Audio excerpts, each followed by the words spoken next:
नमस्कार भाइयों और बहनों। आज हम भगवत गीता के पंचम अध्याय कर्म संन्यास योग ओं कृष्णायो वासुदेवायो हरे परमात्मे वंतत क्लेशनाशाय गोविंदाय नमो नमः ईश्वर के सर्वोच्च रूपों का स्मरण और उनके प्रति असीम श्रद्धा का भाव है। इसमें ओं ब्रह्मा की मूल ध्वनि है जो चेतना और शक्ति का प्रतीक है और बोलने मात्र से मन और आत्मा का शुद्धिकरण होता है। कृष्णायो से भगवान कृष्ण का स्मरण होता है जो प्रेम, करुणा, ज्ञान और आनंद के स्रोत हैं और हमारे अज्ञान, मोह और मानसिक अंधकार को दूर करते हैं। वासुदेवायो ये बताता है कि परमात्मा वासुदेव के रूप में हर प्राणी और हर स्थान में निवास करते हैं और हमें उनकी सर्वव्यापकता का ज्ञान कराते हैं। हरे परमात्मे में हरे का अर्थ है जो हर दुख, क्लेश और पाप को नष्ट करते हैं और परमात्मा के रूप में वह असीम शक्ति और संरक्षण प्रदान करते हैं। वनत क्लेश नाशाय ये स्पष्ट करता है कि इस मंत्र का जाप करने से जीवन के सभी शारीरिक, मानसिक और आध्यात्मिक संकट दूर होते हैं और आत्मा में स्थिरता और शांति आती है। अंत में गोविंदाय नमो नमः के माध्यम से हम गोविंद अर्थात प्राणियों के रक्षक, संतोष और आनंद देने वाले परमपिता के प्रति पूर्ण भक्ति और समर्पण व्यक्त करते हैं। इसलिए इस मंत्र का सार मर्म यह है कि यह ईश्वर की करुणा, शक्ति, संरक्षण और आनंद के प्रति पूर्ण श्रद्धा और भक्ति का संपूर्ण साधन है, जो बोलने और मनन करने मात्र से सभी क्लेश दूर कर आत्मा को शांति, आनंद और आध्यात्मिक शक्ति प्रदान करता है। पर एक लंबा, गहन और हृदय स्पर्शी प्रवचन करेंगे। प्रेरक कहानी से शुरुआत करते हैं जो इस अध्याय की आत्मा को जगाती है। बहुत प्राचीन काल में एक विशाल राज्य में राजा विक्रमादित्य नामक पराक्रमी शासक थे जो युद्धों में विजयी होते थे, लेकिन मन में गहन दुविधा सताती रहती थी कि क्या वे सिंहासन त्याग कर हिमालय की कंदराओं में जाकर तपस्या करें या राजकाज के कर्मबंदी बने रहें। एक दिन जंगल में भटकते हुए उन्हें एक तपस्वी संत मिले जिन्होंने कहा, राजन, सच्चा सन्यास वस्त्र उतारने में नहीं बल्कि मन के बंधनों को तोड़ने में है। गीता का पंचम अध्याय पढ़ो जहां श्री कृष्ण अर्जुन को बताते हैं कि कर्मयोग और संन्यास योग दोनों मुक्ति के द्वार हैं, लेकिन निष्काम कर्म ही श्रेष्ठ मार्ग है। राजा ने गीता ग्रहण की और अध्याय पढ़ते ही उनके नेत्र खुल गए। वे समझ गए कि घर परिवार में रहकर भी आत्म साक्षात्कार संभव है। उन्होंने राजकाज को भगवान को अर्पित कर दिया। उनका राज्य स्वर्ण युग जैसा समृद्ध हो गया और वे कर्मयोगी राजा के नाम से विख्यात हुए।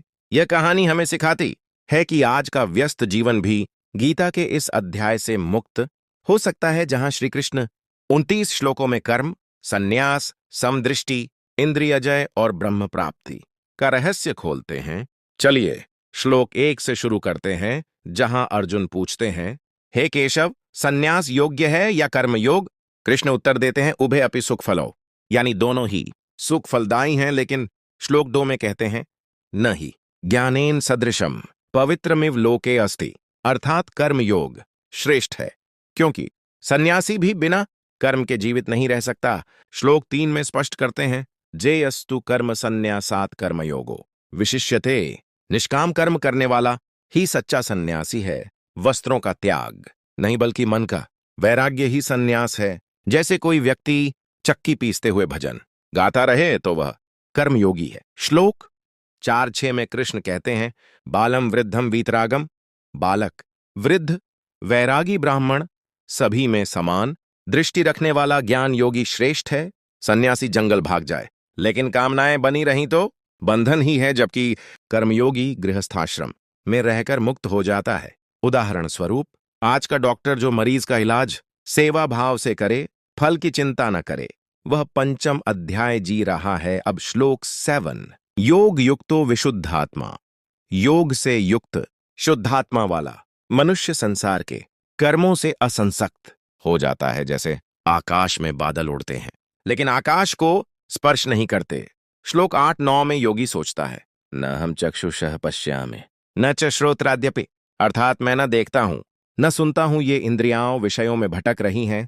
श्लोक 10, ब्रह्मण्याधाय कर्माणि संगम त्यक्त्वा करोति यः, जो सब कर्म ब्रह्म को अर्पित कर देता है वह कमल की तरह पानी पर तैरता रहता है, गीला नहीं होता। श्लोक 11।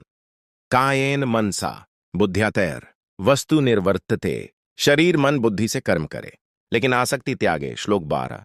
युक्तः कर्मफलम त्यक्त्वा शांतिमाप्नोति। नैष्ठिकीम निष्काम कर्मी शांति पाता है। यहां एक प्रयोग बताता हूं।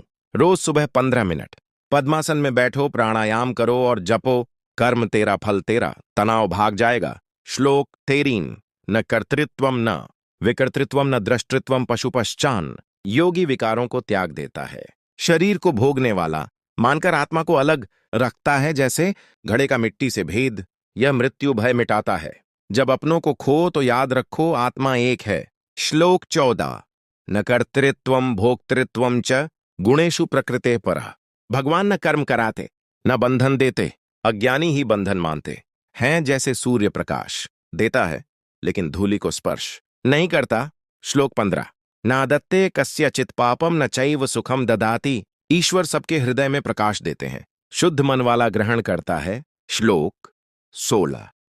ज्ञानम जेयतमो यत्र स तमसः प्रवृत्तति। ज्ञान से अंधकार छौंटता है। श्लोक 17। इंद्रियान इंद्रियार्थेषु वर्तन्ते। धर्मशीला ज्ञानी ब्रह्म प्रकाश में पहुंचता है।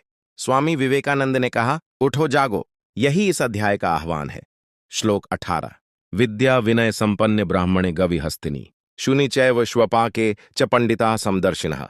पंडित ब्राह्मण गाय हाथी कुत्ता चांडाल सब में समान देखते हैं। यह जातिवाद मिटाने का संदेश है। जैसे गांधी जी ने अहिंसा अपनाई। श्लोक 19। इहैव त्यजितो लोको येन सर्वे सुभाषिताः। ज्ञानी संसार में रहकर निर्लिप्त रहता है। श्लोक 20। न प्रहृष्येत प्रियम प्राप्य नोद्विजेत प्राप्य चाप्रियम। सुख दुख में समान रहता है। श्लोक 21। बाह्य स्पर्शेष्व सक्तात्मा विन्दत्यात्मनि यत् सुखम। इंद्रिय भोगों से विरक्त होकर आंतरिक आनंद पाता है। जैसे समुद्र गहरा शांत रहता है, लहरें उठें। श्लोक 22। ये हंकारम भोग प्रेक्ष्या विहाय तानि सर्वशः। कामना त्यागने से ब्रह्मानंद मिलता है। श्लोक 23। सुखम त्विदम त्रिगुणेतम रूपम दृष्ट्वा निवृत्तते। राग द्वेष जितने से मुक्ति। ईश्वर चंद्र विद्यासागर गरीब सेवा में रत रहे, यही उदाहरण है। श्लोक 24। ब्रह्मभूतः प्रसन्नात्मा न शोचति न कांक्षति। ब्रह्मभावी शोक कामना से मुक्त, सब में समान प्रेम रखता है। श्लोक 25। समः सर्वेषु भूतेषु मद्भक्तिर्विवृत्तते। भक्त सर्वभूत हितैषी बनता है। श्लोक 26। सर्वं ज्ञान प्लवेनैव वृतम येन ह्यवस्थितम। ज्ञान से स्थिर रहता है। अब समापन श्लोक 27। ध्यान विधि। स्पर्शान कृत्वा बाह्यम बाह्येषु असक्तात्मा विनिर्ममः। बाह्य स्पर्श त्याग, नेत्र मध्यांश कर प्राण नियंत्रित करो। श्लोक 28। प्राणापाणो समौ कृत्वा नासाभ्यंतर चारिणो। हृदय स्थिर कर परमात्मा स्मरण करो। श्लोक 29। भोक्तारम यज्ञ तपसाम सर्वलोक महेश्वरम। ऐसा योगी मुझे पा लेता है जो सबका हितैषी विश्व स्वामी है। यह कुंडलिनी का सार है, रोज प्राणायाम करो। अध्याय का सार। निष्काम कर्म, समदृष्टि, इंद्रियजय, समर्पण। आज कॉर्पोरेट हो या गृहिणी, फल चिंता छोड़ो, तनाव मुक्त हो जाओ। और अंत में एक प्रेरक कहानी। 17वीं शताब्दी। महाराष्ट्र के स्वामी रामदास सन्यास चाहते थे। गुरु ने कहा, घर जाओ, गृहस्थ बनो लेकिन भक्ति रखो। वे लौटे शादी की लेकिन हर कर्म राम को अर्पित।